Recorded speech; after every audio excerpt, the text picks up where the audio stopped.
Hoje nós vamos falar sobre a síndrome da fadiga adrenal ou síndrome da fadiga crônica, algo que tem acontecido com muitas pessoas e a gente consegue observar que essa situação ela vem acontecendo mais e mais. Mas então o que seria essa síndrome da fadiga crônica ou síndrome da fadiga adrenal? Antigamente nós chamávamos de suprarrenais e hoje nós chamamos de adrenais. E o que são as adrenais? São duas glândulas pequenininhas que ficam em cima dos rins. E essa é a glândula que nós podemos dizer que responde ao estresse. Quando você passa por um fenômeno de estresse, aumenta o seu cortisol e aumenta as suas catecolaminas, que são produzidas pela medula da sua adrenal. O cortisol é produzido pelo córtex e as catecolaminas, norepinefrina ou noradrenalina, que vai virar epinefrina ou adrenalina, são os hormônios do estresse. E nós temos o eustresse e o distresse.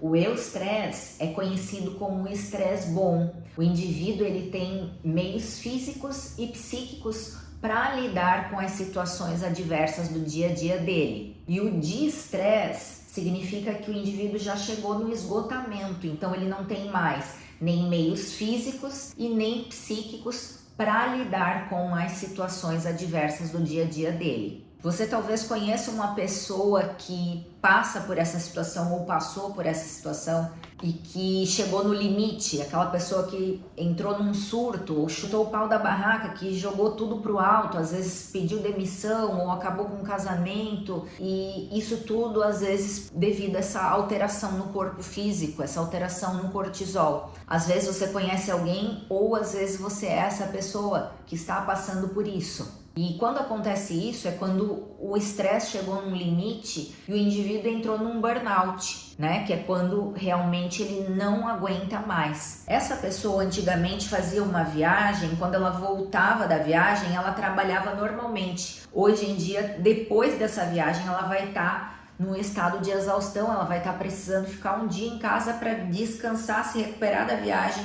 e aí voltar para o trabalho. Esses são apenas alguns exemplos, mas existem vários outros, como por exemplo, perda muscular, perda de cabelo, alterações na visão, alterações na pele, a flacidez, né? Isso tudo a gente consegue observar no indivíduo que está nessa exaustão. E esse quadro se perpetua. E aí o médico muitas vezes diz que é um quadro que é psicológico, que a pessoa está precisando de um psiquiatra.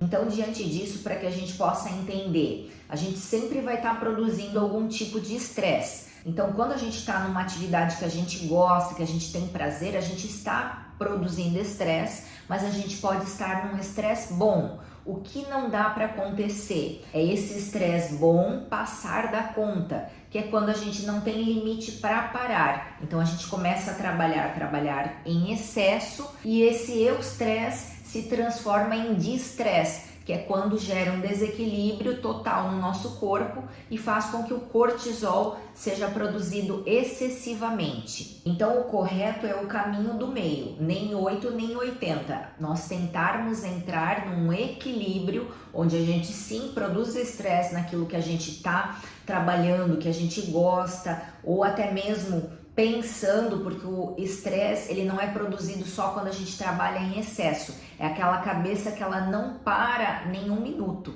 que quando vai deitar continua trabalhando. Então essa pessoa, esse indivíduo, ele não tem um descanso, só que em algum determinado momento a sua adrenal ela vai chegar num limite, ela vai dizer assim, ó, chega, eu não vou mais produzir cortisol para você. E é quando o seu cortisol entra nesse desequilíbrio e ele pode se tornar neurotóxico. Ele destrui células do hipocampo, que é uma estrutura nervosa que você tem dentro da cabeça. Então ele faz essa destruição hipocampal e a gente pode dizer que essa neurotoxicidade pode tornar o indivíduo com uma inteligência menor. A grosso modo, a gente pode falar que quando o cortisol está em desequilíbrio, ele é emburrecedor.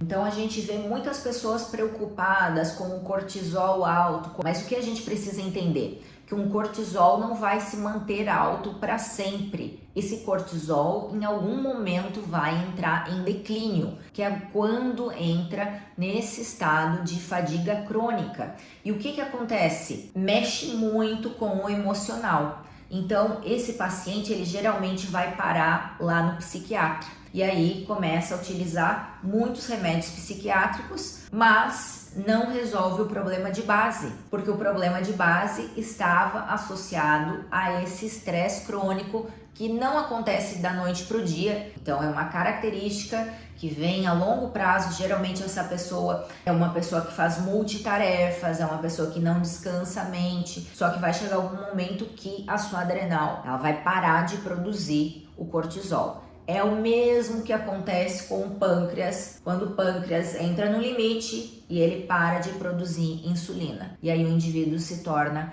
diabético. Então a sua adrenal ela cansa de produzir o cortisol. Então o que vai acontecer com essa pessoa que está com essas alterações? Essa pessoa ela vai se manter num cansaço extremo de dia até a noite. Ela geralmente vai acordar muito exausta, mesmo tendo dormido bem à noite. Ela vai ter dificuldade em perder circunferência abdominal, de perder gordura. Ela também vai se irritar com maior facilidade, o humor dela vai estar sempre oscilando. E aquele estresse que antes ela tirava de letra, aquelas situações que aconteciam no passado que ela tirava de letra, hoje em dia para ela 10% daquela situação já é o limite, vai ser o suficiente para tirar ela do eixo. E isso sim pode ter associação com alteração no seu cortisol, porque gera essa neurotoxicidade. Mas existe um outro hormônio que se chama DEA e ele contrabalança o cortisol para que então não ocorra essa neurotoxicidade. O DEA é neuroprotetor e quando o cortisol sobe e o DEA sobe, então ocorre essa neuroproteção. Um equilibra o outro. Agora, se o meu cortisol começa a subir demais, o DEA não consegue acompanhar e essa neuroproteção não acontece. E o que é necessário fazer então?